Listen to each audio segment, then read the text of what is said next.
eh, un defecto, digamos, en el proceso, sobre todo cuando se fabrica el dulce, porque el dulce no es, en el dulce la fruta está, a veces está entera, ¿no es cierto? Dependiendo del tamaño que tenga la fruta que se procesa, o al menos está en rodajas o troceada en cubitos, etcétera, etcétera, en diferentes formas, ¿no? Entonces ahí vamos a tener la fruta dura, lo que no es recomendable. Entonces, habrá que controlar el tiempo de la cocción. Por un lado, estos son muy sensibles a temperaturas elevadas, sobre todo a pH cercanos a 7, digamos, ¿no? Mientras más alto el pH, mientras menos ácido la mezcla o la fruta, hay más propensión, digamos, a que se degraden las pectinas cuando están sometidas a temperaturas elevadas, como es el caso de la cocción, digamos. También la cocción prolongada nos dará como resultado una inversión excesiva de la sacarosa, del azúcar, ¿no es cierto? Y riesgo de que cristalice la glucosa, que resultará en una especie de una impresión de arena en el producto, ¿no? Un mal aspecto. Y por otro lado, problemas de si la inversión o si la cocción, digamos, es durante mucho tiempo, también hay peligro de que caramelicen los azúcares, con la consiguiente pérdida de sabor del producto a la fruta. También un problema de oscurecimiento del color del producto, pérdidas de aromas y de vitaminas. Y por último, si es muy largo, también tendremos un gasto elevado en costo de energía. Entonces, la inversión correcta entre un 35-40% del total de azúcar del producto es aconsejable. Las frutas poco ácidas necesitan normalmente que se agregue azúcar preinvertido para que justamente para reducir, digamos, el tiempo de cocción, ¿no? Y no sufran efectos negativos, digamos, las cualidades nutritivas del producto. Condiciones para que se forme el gel.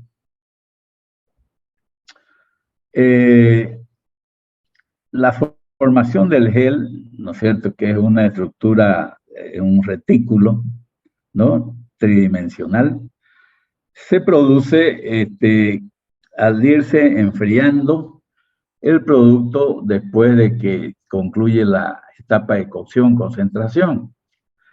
La temperatura de gelificación es mayor cuando aumenta algunos de los siguientes factores. Si se aumenta la acidez, por ejemplo, ¿no?, la temperatura a que se produce la gelificación es más elevada. De la misma manera, cuando la concentración de sólidos solubles del producto es más elevada, y también de la misma manera cuando la cantidad de glucosa o pectina que se agrega es mayor, ¿no? En esas condiciones, digamos, la temperatura de gelificación también es mayor. O sea, quiere decir que gelifica más rápidamente, ¿no? Ya hemos visto que hay pectinas de gelificación rápida, otras de gelificación media y otras de gelificación lenta. Bueno, y llegamos a la etapa de cocción, concentración, que en realidad es la etapa principal del proyecto, de la etapa principal para obtener estos productos industriales de fruta y hortalizas, ¿no? Es la fase más importante del proceso y en ella lo que tratamos es de lograr la evaporación del agua, ¿no? Del agua, de la mezcla, fruta, azúcar, y eventualmente se le agrega agua también, ¿no? Entonces la intención es llegar a formar el gel a medida que se va enfriando el producto después de la cocción. La cocción debe ser realizada en el más breve tiempo posible para que no afecte, digamos, la calidad del producto, ya que sabemos que de alguna manera los tratamientos térmicos afectan, digamos, las cualidades nutritivas del producto. Entonces, por lo tanto, deberá tratarse de que el tiempo de cocción sea el más breve posible. Durante la etapa de cocción, parte del azúcar se invierte, hidrolizándose en glucosa y fructosa, lo cual es necesario, digamos, para prevenir la cristalización de la sacarosa, y ello porque el punto de saturación de un jarabe de sacarosa y azúcar invertido es mayor, digamos, es superior al de un jarabe de solamente sacarosa. Entonces, la inversión del 30-40% de la sacarosa es conveniente para obtener un producto con sólido soluble de 65% o materia seca o grados Brix, si ustedes quieren. Las temperaturas mayores a 100 grados afectan el poder de gelificación de la pectina, ya que la hidrolizan. Por eso hay que tratar de añadir la pectina prácticamente al final de la etapa de cocción, porque las temperaturas elevadas la desnaturan, la hidrolizan, la transforman, ¿no? Y le quitan su poder de gelificación. Entonces, debido a ello, para poder emplear aprovechar todo el poder de gelificación de la pectina, es que se reduce al mínimo el tiempo durante el cual la pectina participa en el proceso de cocción. Y por otro lado, además de ello, hacer lo más rápido posible el enfriamiento del producto, digamos, del producto acabado, por la misma razón, digamos, ¿no? Porque se seguiría deteriorando la pectina y no tendríamos un producto debidamente gelificado, digamos, ¿no? Semisólido. Por esta razón, la cocción debe hacerse en los límites de tiempo que impiden que se modifiquen los azúcares que producirían un daño irreversible al producto terminado, ¿no? Vemos vemos una gráfica, a ver, después la vemos la gráfica. Para detener la cocción a tiempo y así evitar los inconvenientes que hemos venido mencionando, hay algunos métodos como los siguientes. Cuando el dulce entra en contacto con la superficie de un recipiente que está frío, el producto debe gelificarse, ¿no? Otro método para saber si la cocción ya está suficiente o todavía le falta, medir la densidad del producto y deteniendo la cocción cuando la densidad indica un porcentaje de materia seca entre 65% a 67% en el producto. ¿Debido a qué? A que hay una relación entre la densidad del producto y la cantidad de materia seca que tiene el mismo. Y esa relación se muestra de la siguiente manera. Bueno, decíamos de que ¿qué es lo que nos muestra dice efecto del tiempo y la temperatura de cocción de mermelada a 68 grados Brix y pH 3 sobre el grado de inversión de la sacarosa. Obsérvese, digamos, que el grado de inversión de la sacarosa el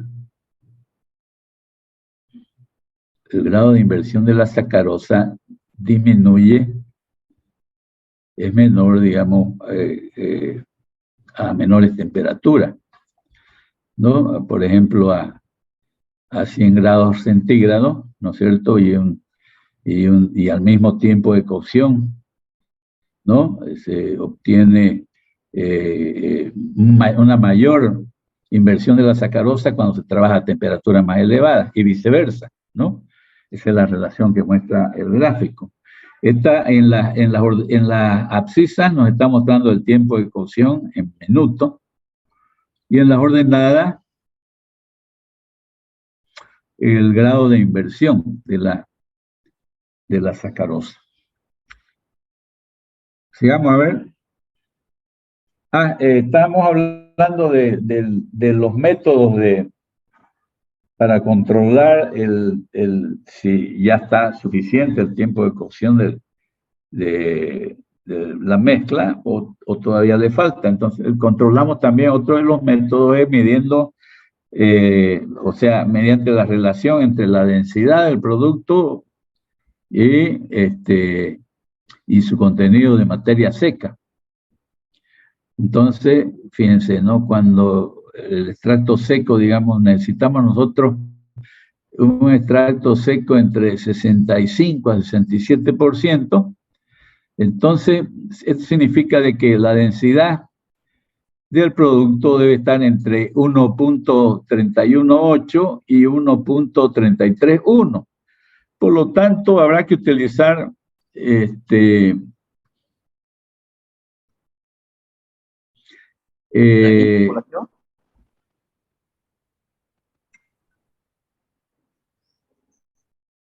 a ver, con un refractómetro se mide la desviación de la luz, la desviación de la luz a través de una solución de azúcar proporcional a la concentración de azúcar. Claro, ese es el contenido de sólidos solubles, ¿no? Del producto. Entonces, para aplicar este método, ¿no? Entonces, con un refractómetro medimos el contenido de sólidos solubles del producto, ¿no? Que es la concentración del azúcar. Y midiendo la temperatura,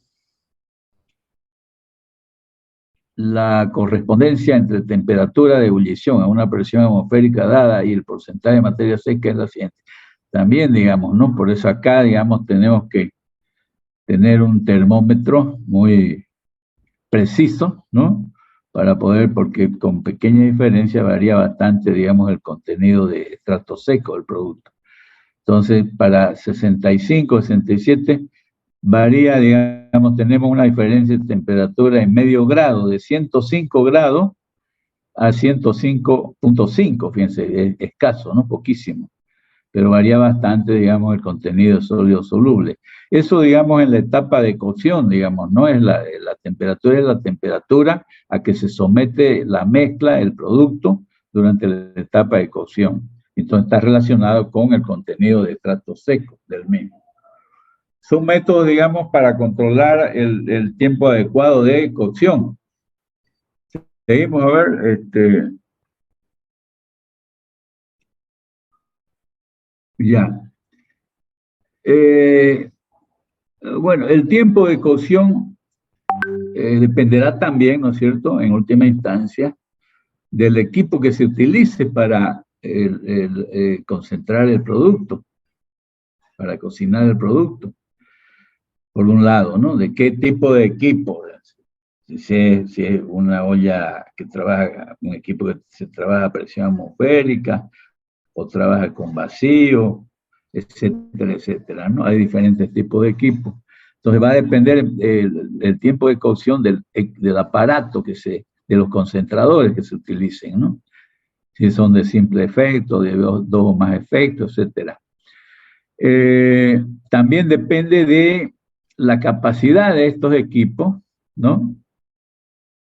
Y del tipo de fruta, de la variedad de frutas utilizadas que se está utilizando para industrializarla. Los tiempos de cocción son mucho más cortos, digamos, cuando se agrega pectina, es decir, en el caso de que las frutas sean pobres en pectina. Las frutas ricas en pectina pueden ser industrializadas, transformadas en dulces, mermeladas, jaleas, sin necesidad de agregarles pectina. Un método, digamos, para darnos cuenta de la riqueza en pectinas de una fruta consiste en lo siguiente. Mezclamos 5 mililitros del jugo de la fruta que vamos a procesar, lo mezclamos con 10 mililitros de alcohol etílico. Por ejemplo, en un tubo de ensayo se agita la mezcla y se la deja a reposar durante algunos minutos. Si la fruta es rica en pectina, se forma un gel consistente. Y caso contrario, digamos, si se forman copos delgados, sedimentan, quiere decir que hemos tenido una gelificación defectuosa, entonces significa de que la fruta es pobre en pectina. O sea, con este método no vamos a poder decir, digamos, esta fruta tiene pectina de tal grado, digamos, ¿no? No, pero vamos a formarnos una idea concreta de si la fruta es rica o pobre en pectina, ¿no? Que eso es importante.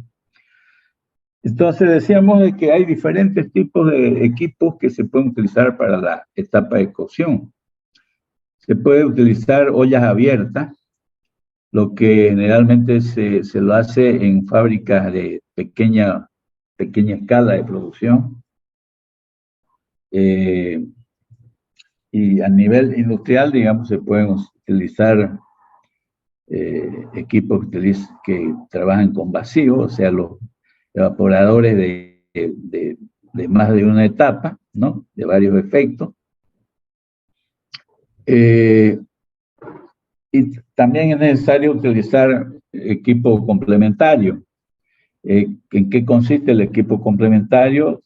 Por ejemplo, importante para ver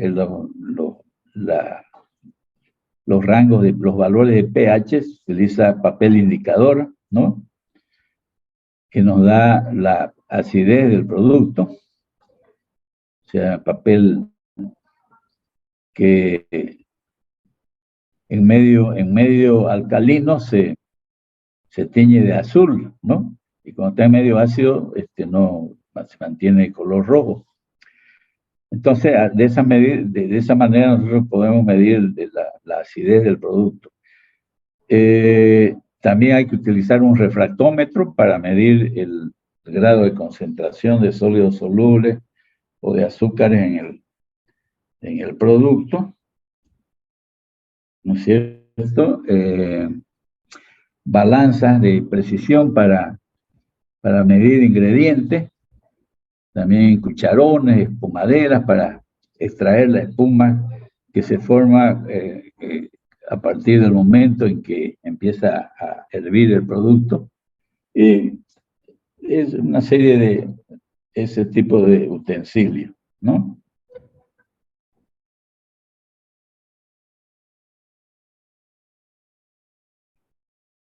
¿Qué es eso, eh?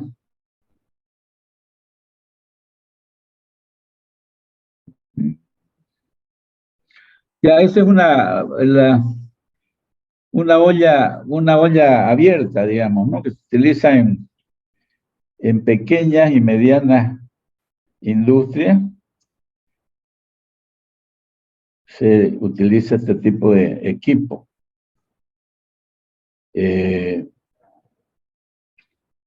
Ya, entonces hay unos numeritos que no están muy visibles, ¿cierto?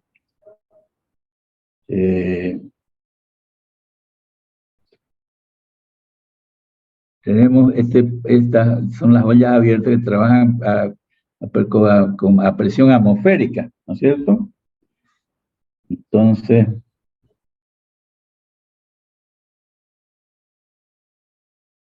contan de lo siguiente, ¿no?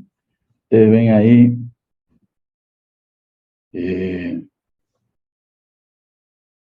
hmm,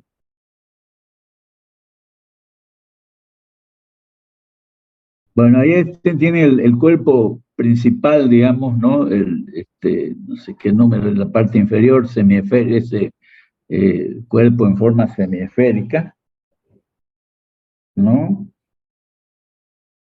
Este,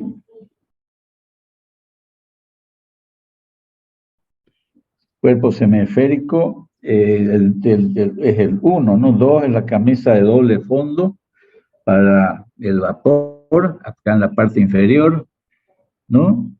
El dos.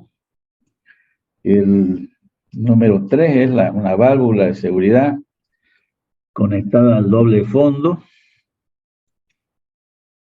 4 es una canastilla semiesférica con perforaciones donde se coloca, digamos, la fruta que se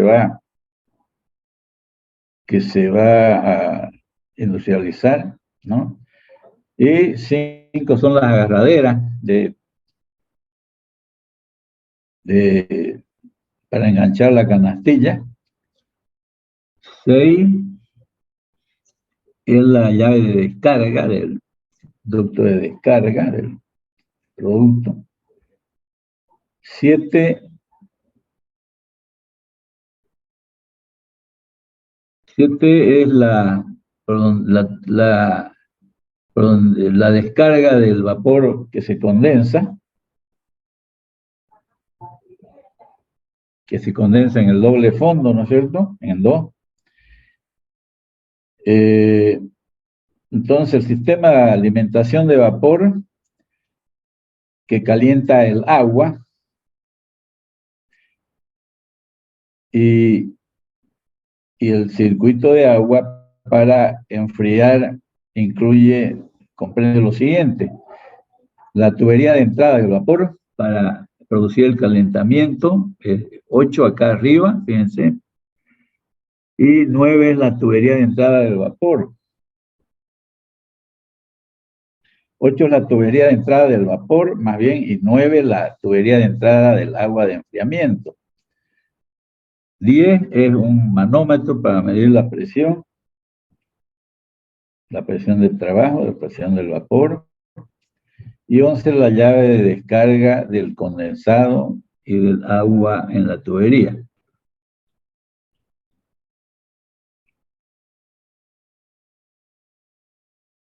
Pero,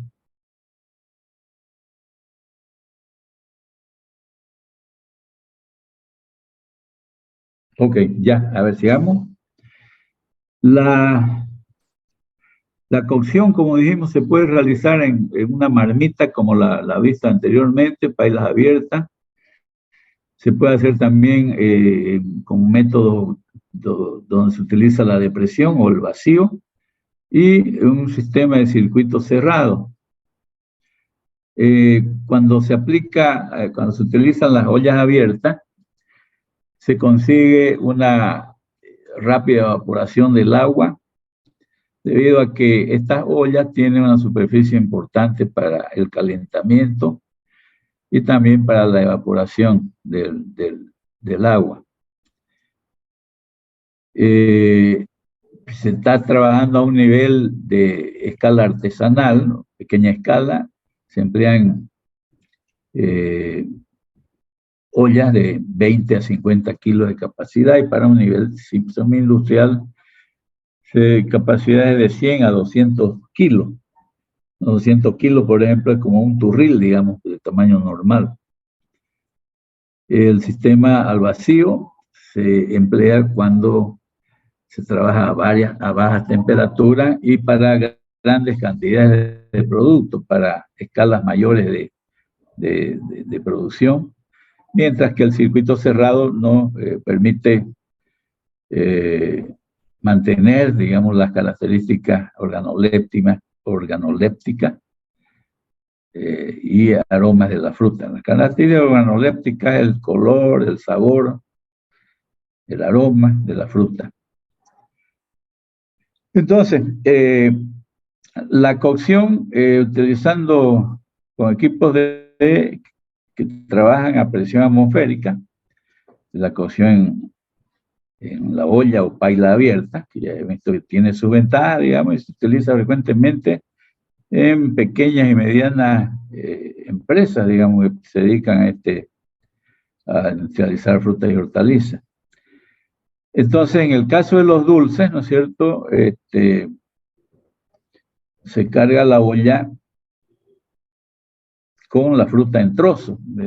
Que el dulce, digamos, no es... En el dulce, digamos, está la fruta entera cuando es pequeña o cortada en rodajas, cubitos, etcétera, etcétera, ¿no? Entonces, pero en ese caso, digamos, se carga, en el caso de fabricar dulce, cargamos la olla, digamos, con la fruta en trozos o entera, ¿no? Con un poco de agua. Y en el caso de la jalea, se carga con el jugo de la fruta. Y en el caso de la mermelada es la pulpa, digamos, ¿no? Entonces, ya sea uno u otro producto, en el caso de la mermelada, la pulpa, el jugo o la fruta en trozo, se cargan en la olla con un 10% del azúcar que se requiere para que se produzca la inversión de la sacarosa, ¿no? Importante eso. Se calcula, digamos, la cantidad de azúcar que se va a utilizar y se le agrega 10%, digamos, para ese efecto, digamos, ¿no? Conseguir una temprana inversión del azúcar durante la cocción. La pectina se mezcla, hay que mezclarla con azúcar, relación 1:5, y se agrega a la olla haciendo una agitación vigorosa de la mezcla, ¿no? Se continúa con la cocción, con el proceso, hasta que la concentración de la mezcla llega a unos 35, 40 grados Brix. Luego, a partir de ahí, se agrega el resto del azúcar previamente calculado para el producto. Y finalmente se agrega el ácido para lograr el pH apropiado para la formación del gel. ¿Sí, vamos a ver?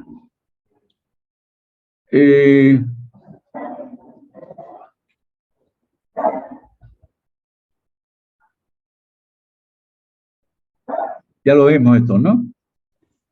Ya, ya, ok. En caso de la mermelada, digamos, la pulpa se mezcla con el azúcar, el agua, la pectina, en una serie de calderas dispuestas en serie, en fila, que son calentadas mediante serpentines internos con vapor o mediante camisas externas para conseguir una rápida ebullición del disolvente. Las calderas son cargadas en rotación para lograr una producción continua y se hace un control de la temperatura hasta que finaliza la cocción.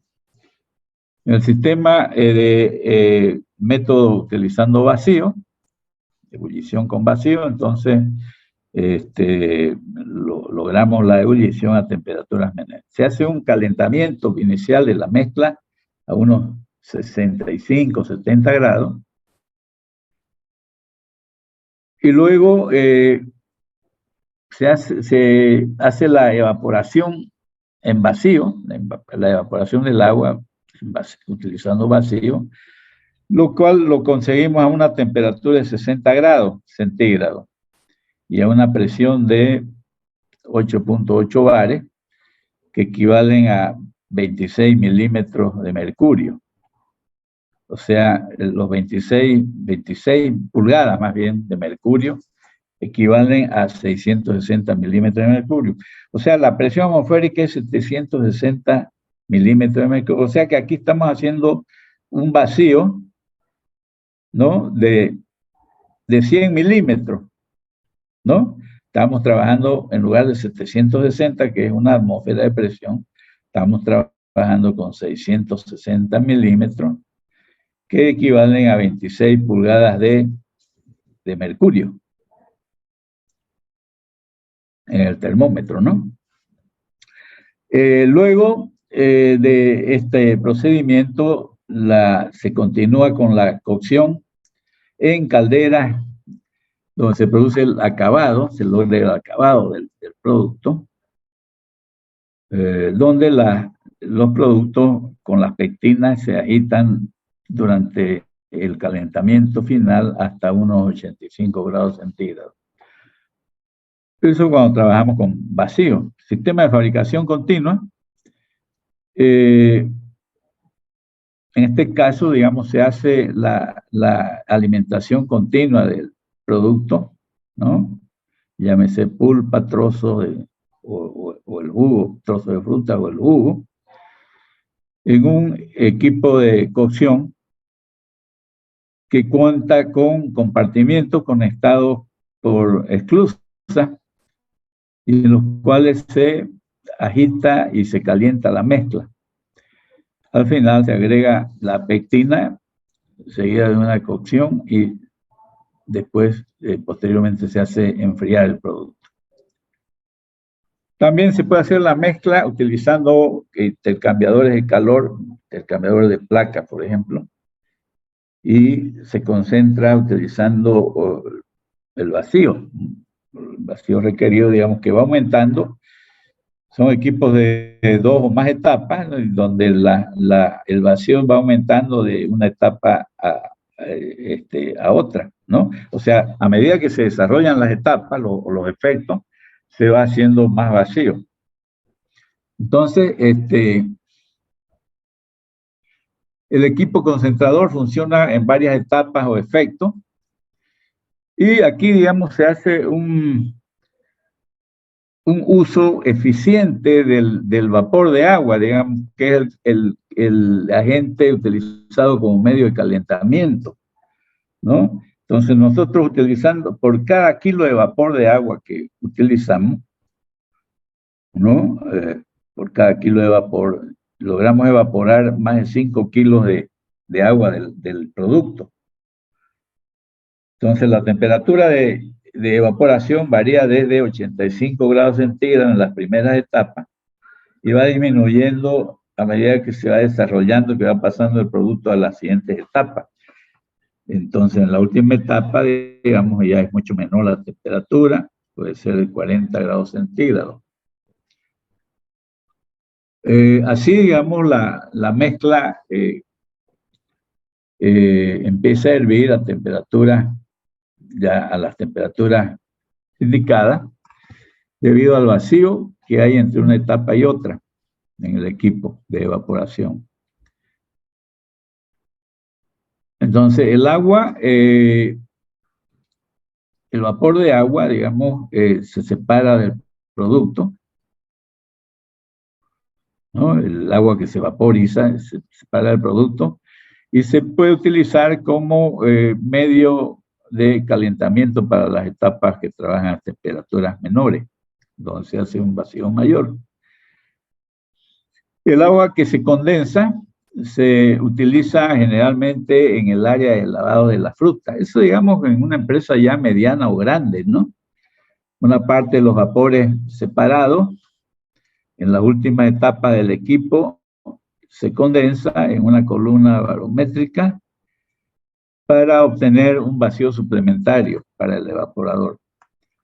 Durante la concentración de la mezcla, se desprenden los componentes aromáticos, digamos que son elementos químicos de bajo punto de ebullición, por lo tanto se separan antes.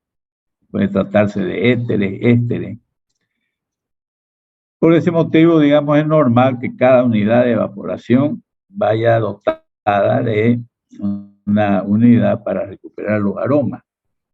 Entonces, mediante destilación, los aromas que son elementos de cabeza se separan del resto.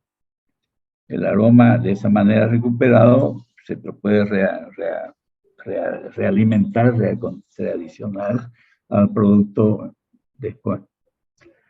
Envasado, o sea, el envasado importantísimo, digamos, ¿no? Entonces previamente hay que higienizar los envases, ¿no es cierto? Hay que lavarlos, esterilizarlos.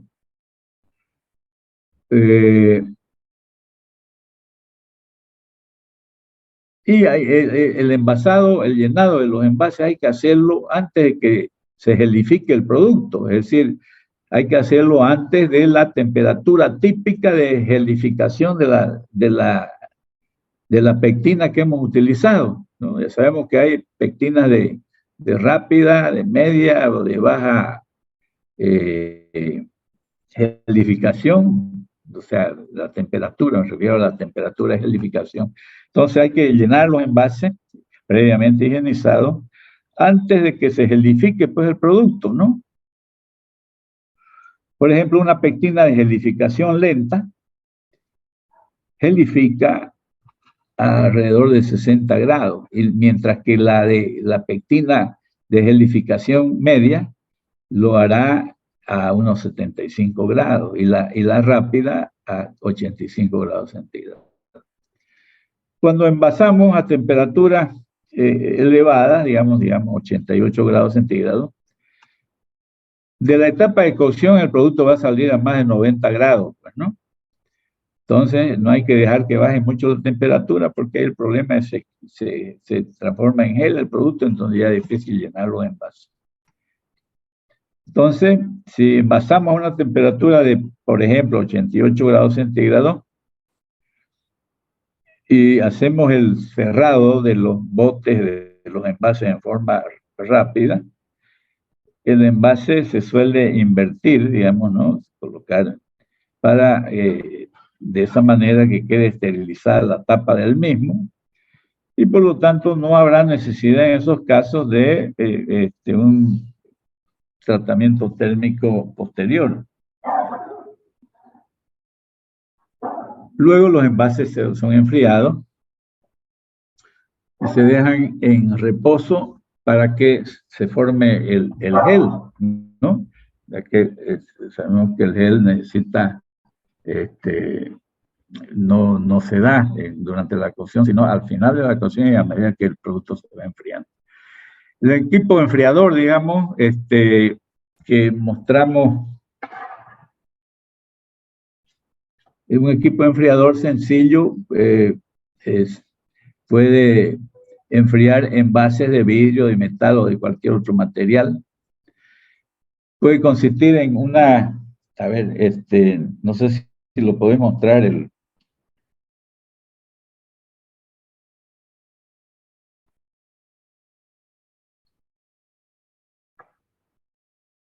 ya, eso, ¿no? Entonces, es un sistema, digamos, en una estera, digamos, en declive, ¿no es cierto? Un declive no muy pronunciado, donde en un extremo se alimentan los envases calientes saliendo de la cocción, ¿no es cierto? Recientemente llenados, los envases calientes se ponen en el extremo A y van descendiendo, digamos, por el piso ese inclinado, ¿no? Y en el punto B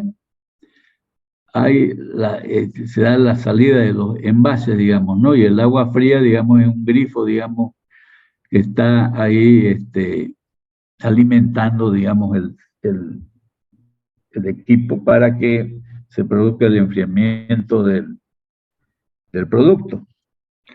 Ese es un sistema sencillo, digamos. Ahora hay equipos automatizados, ¿no es cierto?, que hacen el, el sellado, el etiquetado y todo, ¿no? Luego, también tenemos el sellado, también es importante, ¿cierto? A ver, sí, a ver, vamos a la parte de acá de allá, allá, no, anterior. Bueno, este es un equipo sellador, digamos, ¿no? Que utiliza el calor para cerrar los envases de plástico, ¿no? Mm, ya. Las bolsas de plástico, ¿no? Pueden, si se trata de envases de plástico, se pueden sellar, digamos, con un equipo como se muestra en la figura, ¿no? En un equipo sencillo, ¿no? Donde se dobla el borde sobre una hoja de sierra y se hace pasar la orilla doblada por la llama, ¿no? También se puede utilizar una selladora que utiliza calor. Entonces, una máquina sencilla para bolsas de plástico se utiliza simplemente mediante presión ejercida entre dos rodillos calentados, forrados con una cinta especial, para evitar que el plástico se adhiera. Puede ser fabricada, digamos, en el medio local. Entonces, son estos equipos trabajan, digamos, cuando el tamaño de las fábricas lo permite, pues son fábricas medianas, digamos. Pero repito, ¿no? Es que para fábricas de tamaño mediano y de gran escala de producción, pues hay equipos automatizados que hacen todo esto. Bueno, sigamos a ver. Ya lo vimos esto. Y este es un método adicional, digamos, a lo que hemos visto que utilizando tablas, que en este método, digamos, se asume de que las cantidades de fruta son las mismas que las cantidades de azúcar, ¿no? En el producto. O sea, por ejemplo,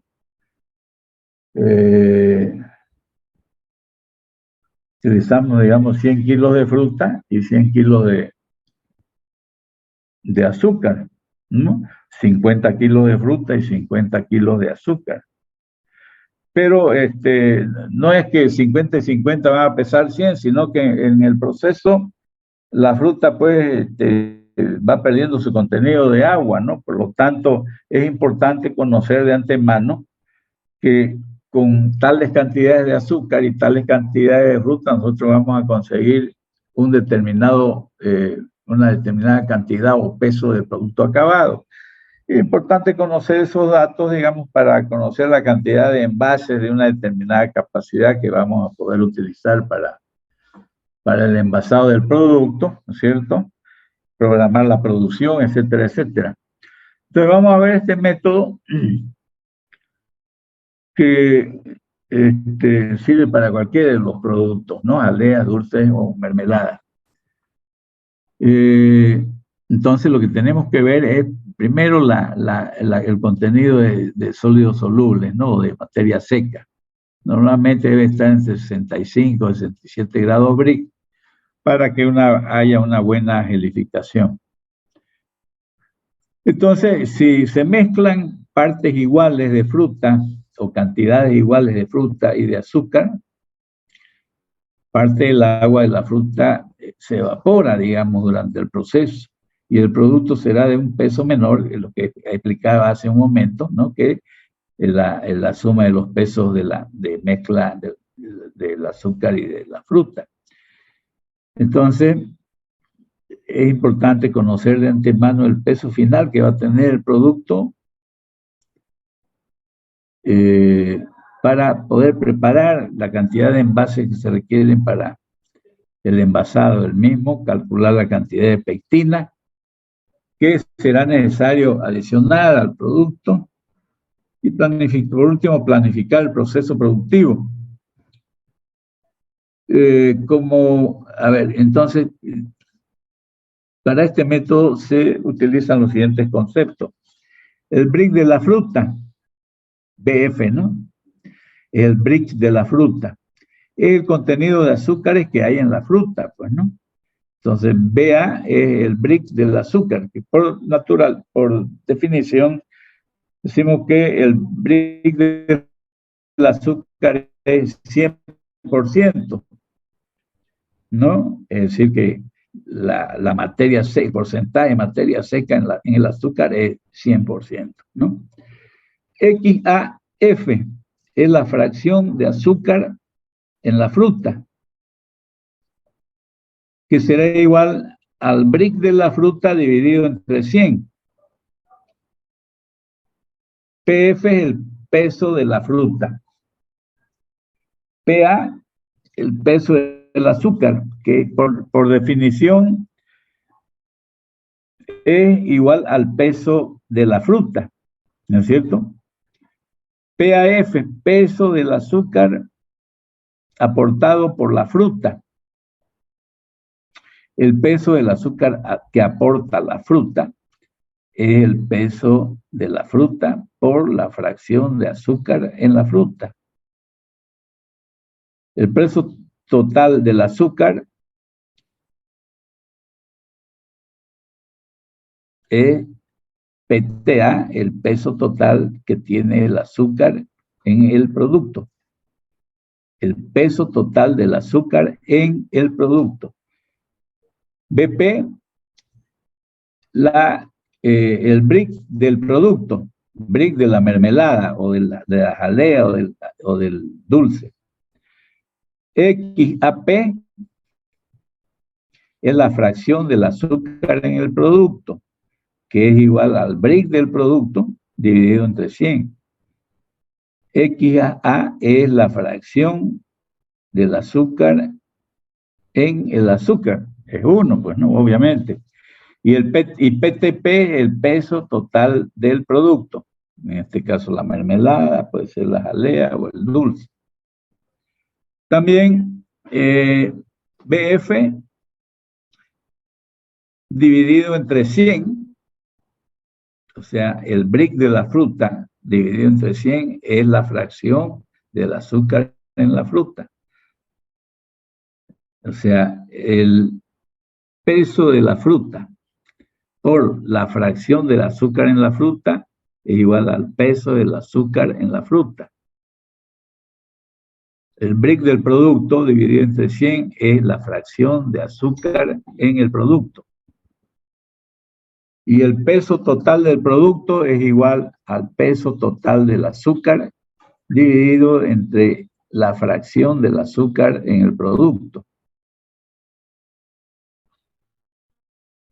Entonces, utilizando esa serie de relaciones, es posible calcular la formulación de cualquiera de estos productos, ¿no? Dulces, jaleas y mermeladas.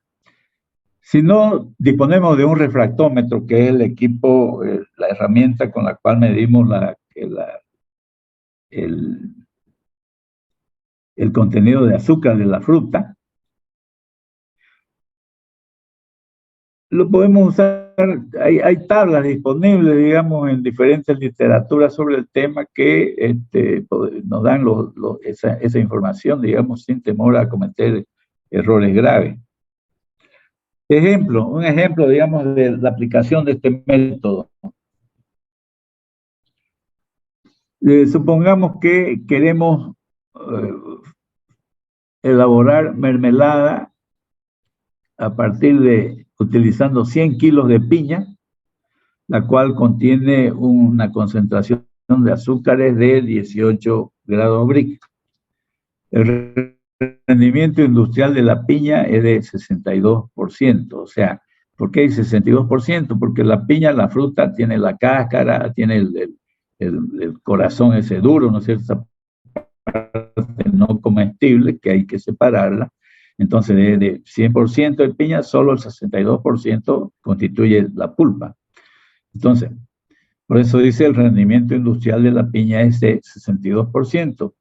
Y queremos preparar la mermelada utilizando toda la pulpa disponible, cortada en cubitos de 1 centímetro de lado.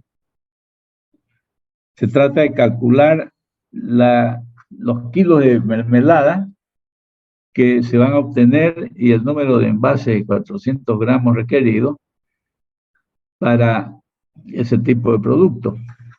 La mermelada debe tener 65 grados Brix. Entonces, ¿cómo operamos en este caso? Entonces, si tenemos 100 kilos de piña con un rendimiento de 62%, quiere decir que la pulpa de la piña es de 62 kilos. Y por lo tanto vamos a necesitar también utilizar 62 kilos de azúcar. Entonces tendríamos 62 más 62, 124 kilos, digamos, de la mezcla. Pero no es así, pues, digamos, ¿no? Porque el peso de la mezcla es una cosa y el peso del producto final es otro, porque durante la cocción pierde agua, digamos, la fruta. Entonces, seguimos con los datos. El brick de la fruta, el de la piña en este caso, de la pulpa de la piña es 18 grados brick. El brick del azúcar, por definición, es 100 grados brick. La fracción del azúcar en la fruta es 0,18, ¿no? O 18%. O el brick de la fruta entre 100, ¿no? 0,18. Peso del azúcar en la fruta es 62 kilos, hemos dicho de 62 kilos de fruta, por 0,18, que es la fracción de brick, fracción de azúcar en la fruta, nos sale 11.6, creo que no es 11.16, 11.6. El peso del azúcar, por definición, ya que hemos utilizado 62 kilos de pulpa de fruta, también son 62 kilos de azúcar que se deben utilizar, ¿no? Las mismas cantidades. El peso total del azúcar será 11.6, el peso del azúcar en la fruta, más el peso del azúcar.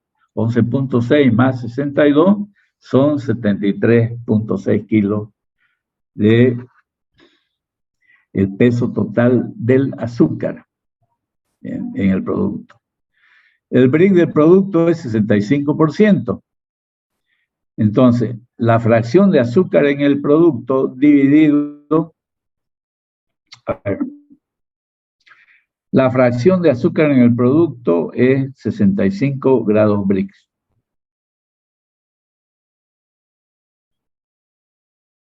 ¿No es cierto? Que es lo mismo que 0,65. O sea, el Brix del producto, ¿no? Entre la fracción de azúcar en el producto. Entonces, el peso total del producto va a ser el peso total del azúcar dividido entre la fracción del azúcar en el producto. O sea, 73.6 dividido entre 0,65. Serían 113.1 kilos de producto final. Entonces, de esa manera, mezclando 62 kilos de piña a 18 grados Brix con 62 kilos de azúcar y llevando la mezcla a 65 grados Brix, que es el Brix del producto, al final el peso de la mermelada será de 113.1 kilos. Entonces vamos a necesitar 282 envases de 400 gramos cada uno. Y sobrará producto para 3/4 de un envase más. Bueno, entonces, colorín colorado, este tema se ha acabado, ¿no? El tema de fruta y hortaliza, ¿no? Que, como ven ustedes, material donde hay bastante información. Si alguno de ustedes se va a dedicar a hacer este tipo de productos, bueno, ya tienen una literatura adecuada, importante, digamos que no es posible conseguirla en cualquier lugar, ¿no? Sí, una base, digamos, ¿no? Sí, es una buena base, sí. Bueno, entonces vamos a hablar de otro tema, siempre en el tema de industrialización de fruta y hortaliza, la obtención de frutas deshidratadas o las frutas pasas que decimos nosotros, ¿no? Como las uvas pasas, el mocochinchi, las ciruelas pasas, ¿no? Etcétera. Entonces, esto, a diferencia del anterior método de mermeladas, aleas y dulces, aquí emplea el calor, digamos, como medio de conservación. Entonces, ¿qué? Empezamos viendo qué es la deshidratación. Es la eliminación del agua de un alimento a un determinado nivel de que se considere que el producto secado o deshidratado es estable durante un largo periodo de tiempo. Tiene mayor vida útil que el producto fresco. Desde el punto de vista microbiológico, este tiempo sería infinito, a no ser que penetre la humedad en el interior del envase que contiene la fruta deshidratada. Desde el punto de vista bioquímico, el tiempo es limitado debido a que al quitar el agua mediante el calor, se frenan, digamos,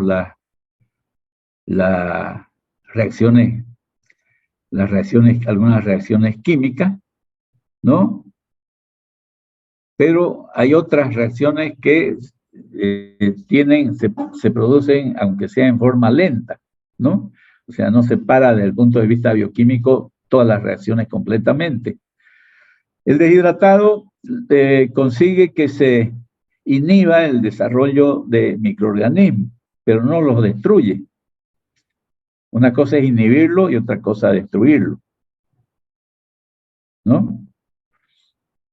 El nivel de humedad sobre el peso seco que se requiere para evitar el crecimiento de los microorganismos es por debajo del 15% de humedad en relación al peso seco de la fruta, ¿no? Y para impedir el crecimiento de mohos por debajo del 10%. En la práctica se logran niveles de hidratación del 5% en la mayoría de las frutas y hortalizas deshidratadas. La eliminación total o parcial del agua que contiene el producto, el alimento, fruta en este caso, se logra mediante la acción del calor y la acción del aire, o sea, la ventilación en forma combinada con el calor. El secado implica varios cambios físico-químicos en el producto. Se estabilizan las reacciones internas de la fruta, hay una pérdida del volumen, ¿no? Que corresponde a la pérdida de agua, y también se produce una concentración de los azúcares internos de la fruta o de la hortaliza, lo cual hace, digamos, que el producto obtenido, deshidratado, tenga un mayor periodo de conservación y por lo tanto mayores facilidades para su almacenamiento. Entonces el deshidratado implica, por un lado, transferencia de masa, ¿no? Pérdida de masa. Y por otro lado, también transferencia de energía, la aplicación del calor. El objetivo de deshidratar la fruta es reducir al máximo la actividad bioquímica interna y la acción de los microorganismos que deterioran la fruta fresca o las hortalizas frescas. La principal diferencia de este proceso de deshidratado en relación a otros procesos de transformación o de tratamiento, de industrialización de fruta y hortaliza, es que este proceso de deshidratado no se realiza dentro del envase. Como hemos visto, digamos que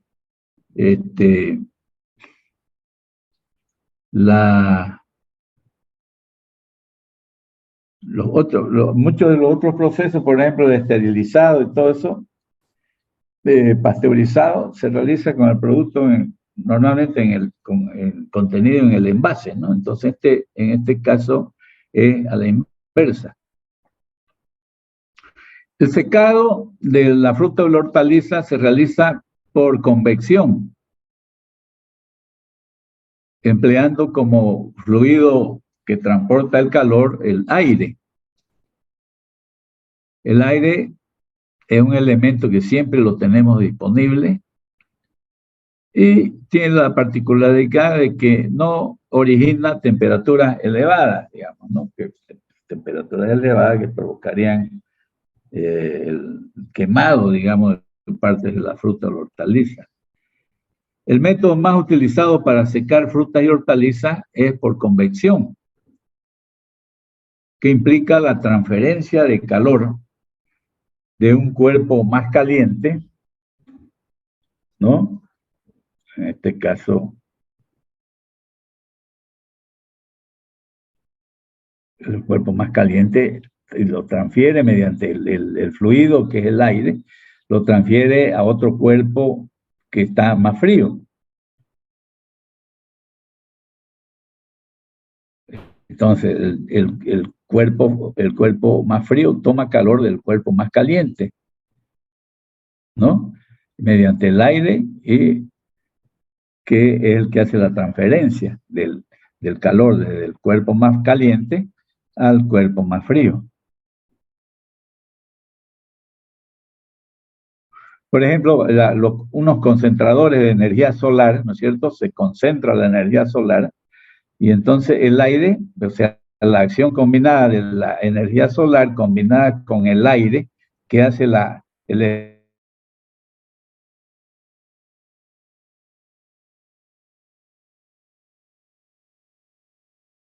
efecto con calor por convección, hidrata la fruta en este caso, ¿no?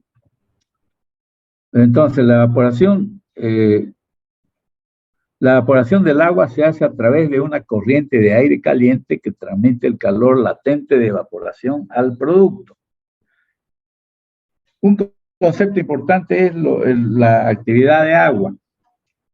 Actividad de agua conocida como AW en inglés, eso, ¿no? La W de water, de agua. La actividad de agua viene a ser la cantidad de agua que se halla presente en un alimento, en un producto. Viene a ser la relación entre la presión parcial del vapor de agua ejercida sobre una solución en relación a aquella como disolvente, el agua como disolvente. El agua pura tiene una actividad de agua de 1 o 100%, y la mayoría de los alimentos se alteran rápidamente por encima de una actividad de agua de 0,80.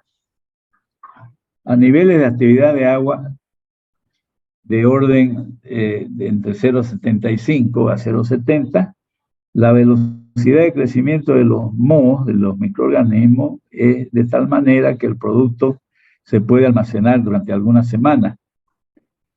Y si la actividad de agua baja a 0,65, el producto se puede almacenar por largos periodos de tiempo, meses y hasta años. Los mohos y las levaduras pueden crecer con valores de actividad de agua de 0,61, pero la mayoría de estos microorganismos se desarrollan a una actividad de agua que está entre 0,93 y 0,70. De otro lado, las bacterias no crecen por debajo de 0,90 de actividad de agua, salvo algunos cocos, una especie de bacteria, ¿no es cierto?, que tienen en forma esférica, las cuales se desarrollan por debajo de valores de 0,85 de actividad de agua. Los valores típicos de la actividad de agua para frutas deshidratadas son de 0,70 a 0,60 y para hortalizas 0,20. La actividad de agua puede alterarse controlando la cantidad. El siguiente, la actividad de agua se puede determinar controlando el periodo de conservación del producto.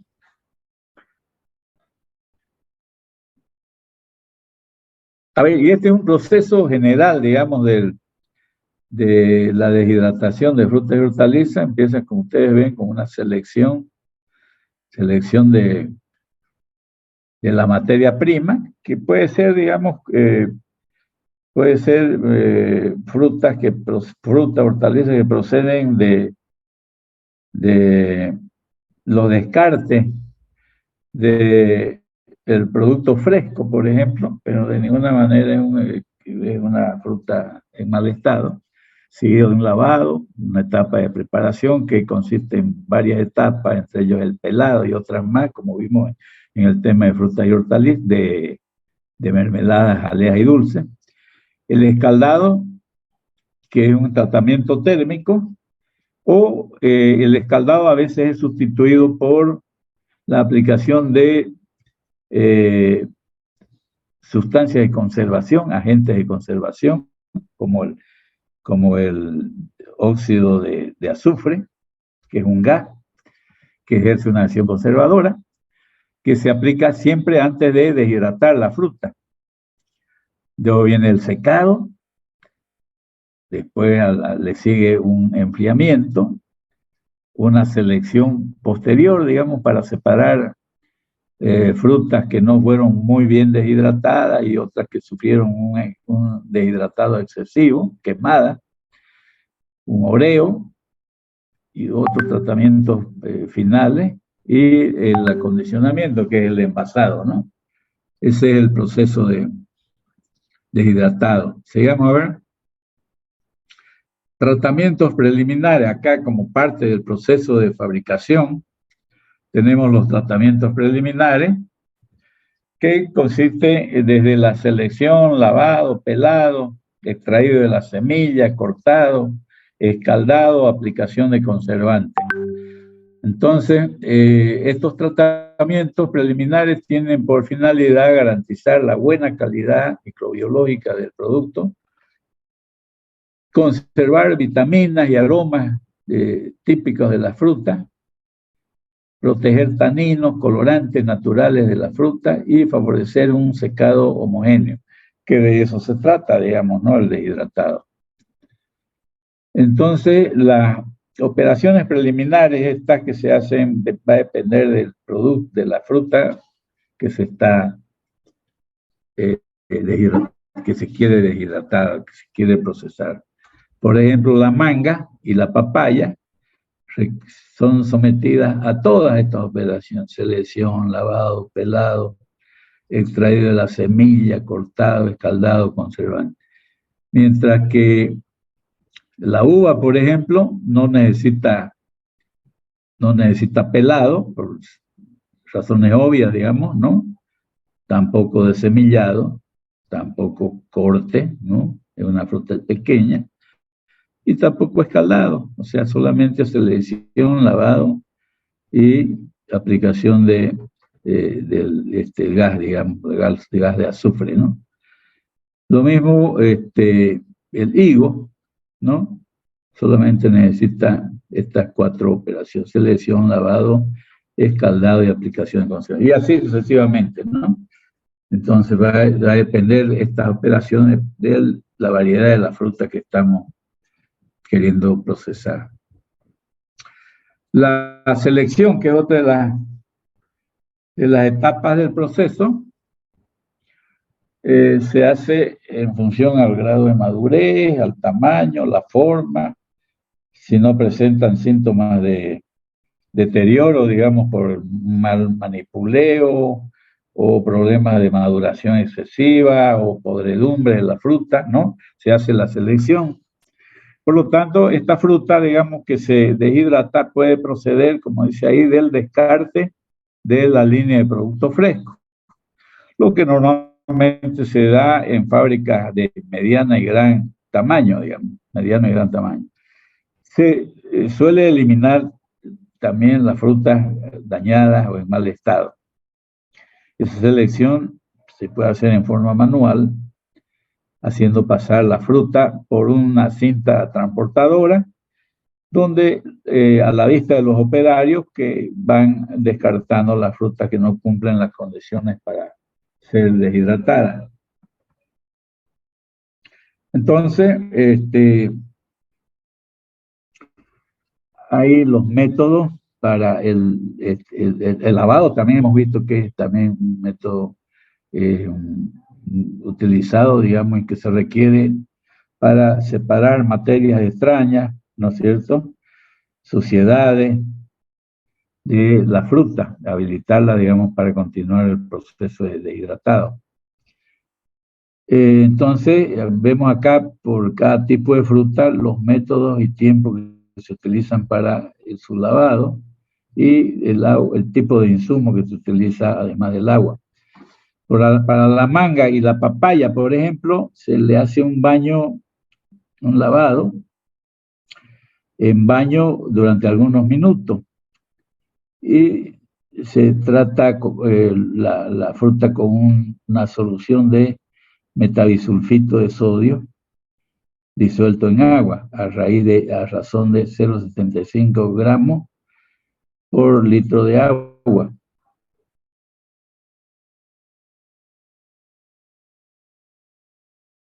No, perdón. Solución de metabisulfito de sodio, 0,75 gramos de agua, digamos, ¿no? Lo mismo para el damasco, la manzana, la piña y guineo. Para la uva también dependiendo de la variedad, para el plátano y para los higos. Eso es el lavado, el sistema de lavado que se utiliza. Vamos a alguna otra. El lavado tiene la función de eliminar partes extrañas, ¿cierto? Restos de pesticidas que normalmente se aplican para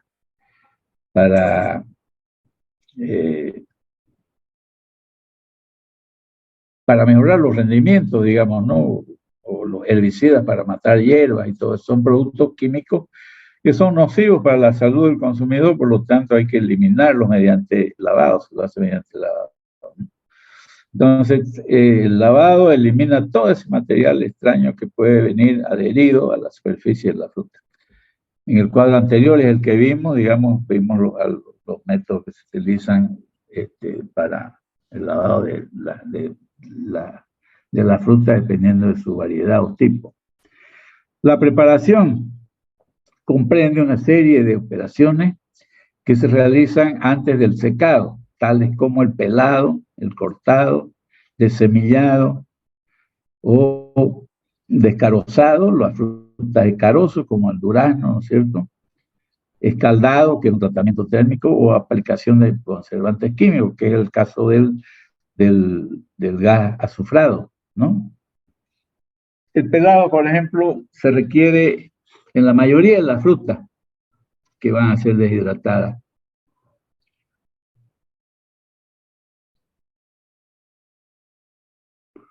Se pueden utilizar, como hemos visto, diferentes métodos de pelado. Hay el pelado químico, que generalmente se utiliza para grandes fábricas, elevadas, grandes escalas de producción. También hay el pelado térmico, digamos, utilizando vapor o utilizando la llama generada con algún combustible, o pelado mecánico con diferentes tipos de máquinas o cuchillos peladores, ¿no? Entonces, el sistema utilizado para pelar emplea, digamos, el equipo adecuado al tipo de fruta, digamos. Estamos haciendo esa etapa de preparación. El corte, por ejemplo, debe hacerse en la mayoría de las frutas para poder extraer la semilla. El caso del durazno, por ejemplo, se lo parte en dos mitades, ¿no? Hemos visto algunos equipos también que hacen esa función, digamos, de semillado, como el de las cerezas, habichuelas.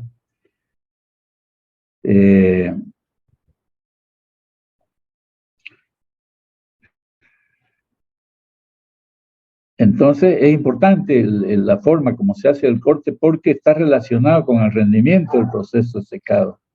Por ejemplo, el tiempo de secado, ¿no?, es proporcional al cuadrado del espesor de la fruta que se procesa. O sea, depende cómo la corta uno, ¿no? El espesor que la corte para optimizar, digamos, el rendimiento del proceso de secado. El producto que se va a deshidratar se corta en rodajas finas de menos de media pulgada de espesor. Normalmente se lo corta con espesores de 7 a 10 milímetros para el secado, ¿no? Es una preparación para el posterior secado. Hay diferentes tipos de máquinas para hacer el cortado, de acuerdo a las formas y al tipo de frutas que se quieran preparar, hacer la preparación. Entonces, después del cortado, digamos, o la preparación, se hace el blanqueado o escaldado, que es un tratamiento térmico que, como vamos a ver, es reemplazado justamente por el azufrado, por la aplicación del gas de azufre, ¿no?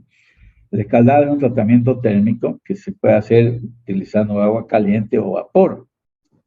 Y el objetivo es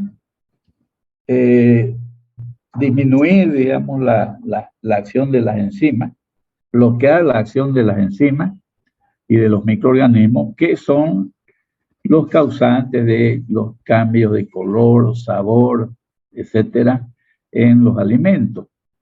Al escaldar las frutas y hortalizas, logramos los siguientes objetivos: inactivar enzimas que son los causantes de los cambios de color en el producto, las oxidaciones, el ennegrecimiento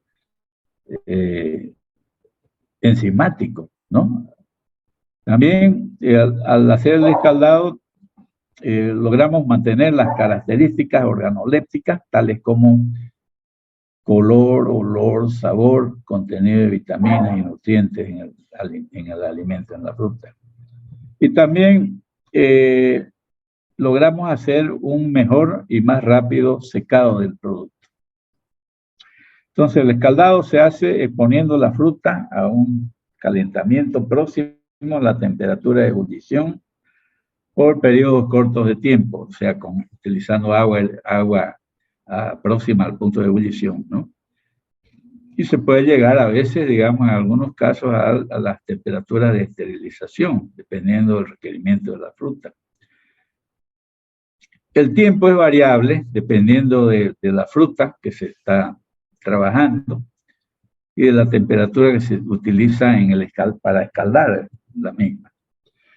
Generalmente son tiempos de 2 a 3 minutos de mantener el producto en lo que se llama la cámara de escaldado o blanqueo. O sea, blanqueo o escaldado es lo mismo, son sinónimos. Entonces, los métodos que se utilizan también para escaldar las frutas también dependen del tipo de fruta. Por ejemplo, para el mango y la papaya, se las escalda en agua a 56 grados centígrados durante un periodo de 1 minuto, ya que el objetivo que se persigue es solamente inhibir el crecimiento de las esporas que estuvieron en contacto con la superficie de la pulpa de la fruta, ¿no?, durante el pelado de la misma.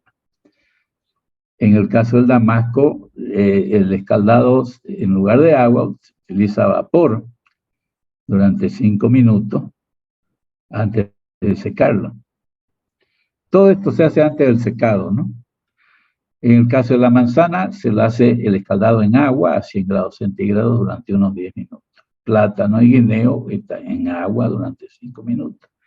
Piña, utilizando vapor en lugar de agua durante 10 minutos. Opcional. Quiere decir que se puede no hacer. El higo, utilizando vapor durante 2 minutos, con agua con sal, 40 gramos de sal y 5 gramos de metabisulfito por litro de agua, a 100 grados durante 40 a 60 segundos. El lichi. No conozco yo el lichi. ¿Usted lo conoce? Hola. No, yo no. Yo no. ¿Qué será, no? Pero utiliza vapor, dice. Te lo debe conocer con otro nombre acá, ¿no? Por ejemplo, a la frutilla que nosotros le dicen fresa en otras partes, ¿no? Sí, sí. El durazno también tiene otro nombre, no me acuerdo ahorita cómo lo llaman. Y así, bueno. Bueno, el hecho es que el método de escaldado puede variar desde utilización de agua caliente o aplicación de calor dependiendo del tipo y la variedad de la fruta y también varía el tiempo, digamos, a que se somete a la acción del agua caliente o a la acción del gas en su caso, ¿no? Entonces, tratamiento con azufre es otra aplicación, es otro método que sustituye al escaldado y que se hace también previo al deshidratado. Tiene el mismo propósito del escaldado y de hecho sustituye a este proceso, ya que el objetivo es el mismo, ¿no? Inactivar enzimas, reducir la cantidad de microorganismos, ablandar la pulpa, etcétera, etcétera, ¿no? Lo mismo que el escaldado. La aplicación de conservantes químicos, como el caso del dióxido de azufre, ¿no? Se utiliza para frutas deshidratadas, evitando en particular el pareamiento enzimático que se favorece debido a la alta temperatura que se utiliza en la deshidratación. O sea, el pareamiento enzimático son cambios de color que se dan en el producto, ¿no? Debido justamente a la acción de las enzimas, ¿no? Por eso se dice pareamiento enzimático. El SO2, dióxido de azufre, le confiere un sabor un tanto desagradable al alimento y es potencialmente dañino, digamos, a la salud del consumidor. Yo pensé que era pipo, ¿no? Y por ello deben tomarse las precauciones para prevenir la inhalación de este gas, ¿no? Entonces, antes de secar la fruta, es expuesta durante algunos minutos, digamos como máximo 15 minutos, dependiendo de la fruta, se expone a los vapores, digamos, a los humos del SO2, que es un gas, ¿no? El cual se obtiene mediante combustión directa del azufre en polvo.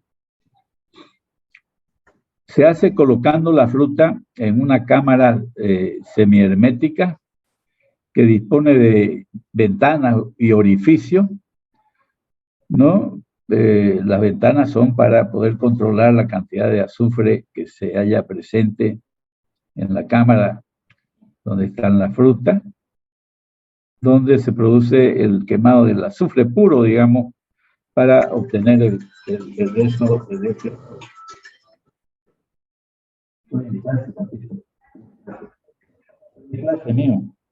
Estoy. Ya, bueno, entonces hay diferentes maneras de construir, digamos, estas cámaras para el azufrado. Se puede construir, por ejemplo, utilizando planchas de polietileno, o de madera, o de vidrio, no metálicas, digamos, porque el gas ataca el metal. Entonces, estas cámaras disponen de rejillas móviles, removibles, dotadas de pequeños orificios, perforaciones, para que ingrese el aire a la cámara para que se combustione el azufre. También tiene orificios de ventilación y una puerta que completamente queda cerrada. Entonces hay diseños que se muestran acá en la siguiente diapositiva, para las cajas estas vamos, estos son, ¿no? Por ejemplo, fíjense, son dos modelos muy similares, ¿no? Se observan los orificios que se practican en la superficie de la cámara para la ventilación de la cámara y para el ingreso del aire también. También hay un depósito, un platito, digamos, un recipiente para poder quemar el azufre y producir el SO2. También una puerta con bisagra para el cargado y descargado de la rejillas, digamos, donde se depositan la fruta, ¿no? Entonces, es sencillo esto, no es nada complicado. Seguimos a ver. Este es otro tipo de cámara, por ejemplo, se puede, para el mismo propósito de azufrar la fruta, se puede construir usando una caja grande de cartón, donde se le hacen orificios en varios lugares para que haya una ventilación apropiada. Las bandejas donde se colocan la fruta que se va a deshidratar se colocan dentro de la caja utilizando espaciadores de ladrillo y tacos de madera. Estoy en clase, mía, estoy en clase, mía, estoy en clase.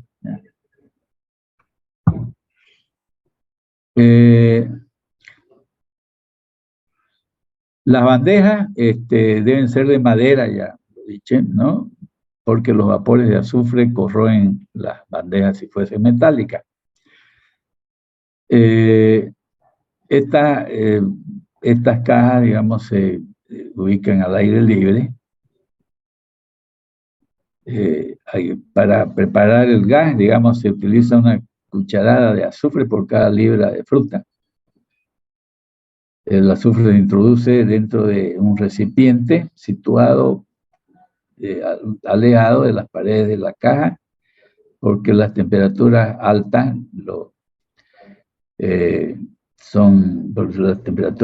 son inconvenientes, digamos, ¿no? Para el material, los bordes inferiores de la caja se cierran con tierra, normalmente. Entonces ahí se expone, fíjense, ¿no?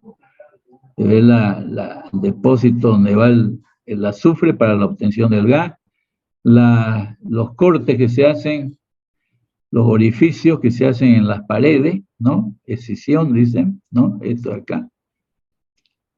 La caja de la cubierta, las bandejas donde se coloca la fruta, separada por tacos de madera o ladrillo. Bueno, sigamos a ver. Entonces, el tratamiento de la fruta con este gas de azufre, obtenido, digamos, por quemado del azufre en polvo, en el cual se sumerge la fruta en una solución a 1% de metabisulfito de potasio durante 1 minuto para ayudar a prevenir el pardeamiento enzimático. Hay 2 tipos de pardeamiento enzimático, y también es importante el pardeamiento no enzimático del producto. También de esa manera, digamos, con ese tratamiento con metabisulfito, con esa solución de metabisulfito, evitamos, digamos, logramos reducir más bien las pérdidas de sabor y de vitamina C en el producto.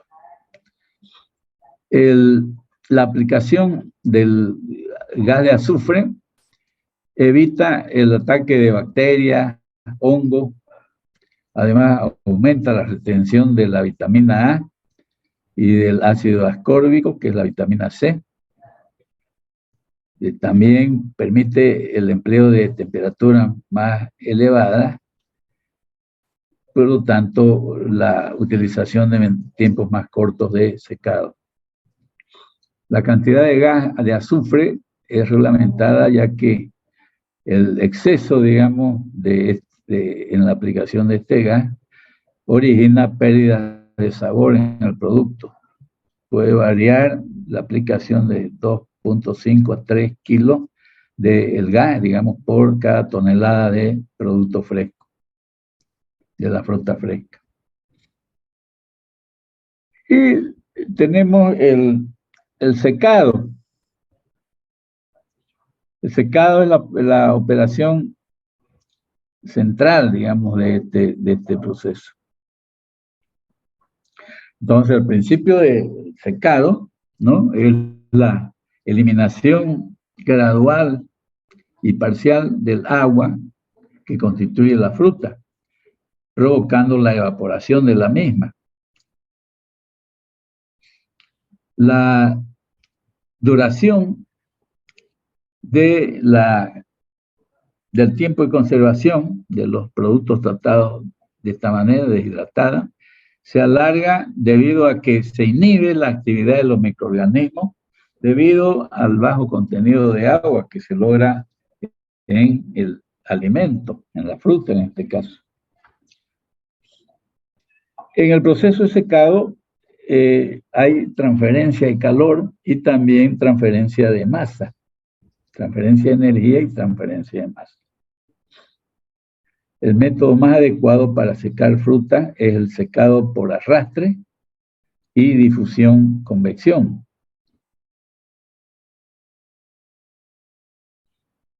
Arrastre del agua, ¿no? Del agua contenida en las células, en los tejidos de la fruta. El fluido utilizado para este propósito es el aire, ¿no? Entonces el aire es calentado al contacto con un cuerpo más caliente que el aire al cual va a transmitir al cuerpo que está más frío y al cual va a transmitir su energía calorífica, su calor latente de vaporización. Su calor latente, ¿no? Al principio el aire está seco, ¿no? Y a medida que va actuando en la fruta, se va cargando de humedad, ¿no? Al pasar sobre la superficie de la fruta. Debido a ello, es necesario hacer la renovación del aire. El aire es el fluido más barato, pues está disponible, digamos, 100%, ¿no? No cuesta nada. Es de uso fácil. Y además tiene la particularidad de que evita cualquier riesgo de sobrecalentamiento y pérdida de jugo de la fruta y además permite un calentamiento gradual. El deshidratado de las frutas y hortalizas se puede realizar aprovechando la energía solar, utilizando combustible y mediante la deshidratación congelada o liofilización.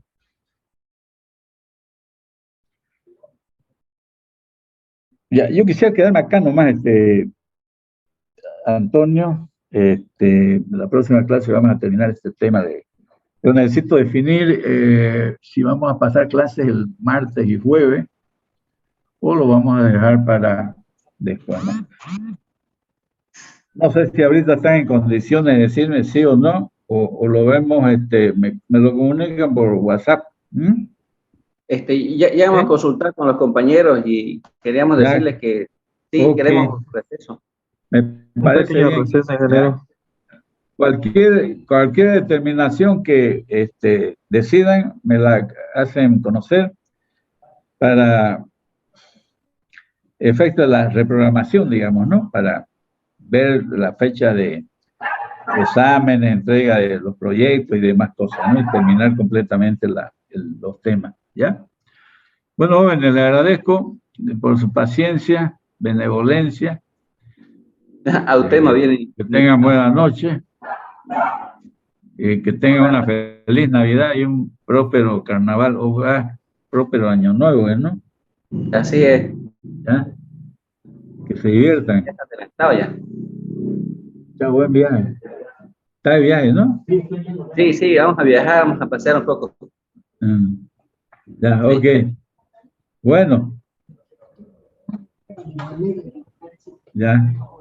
Chao, jóvenes. Hasta luego, ingeniero. Hasta luego, ingeniero. Gracias, pase feliz fiesta.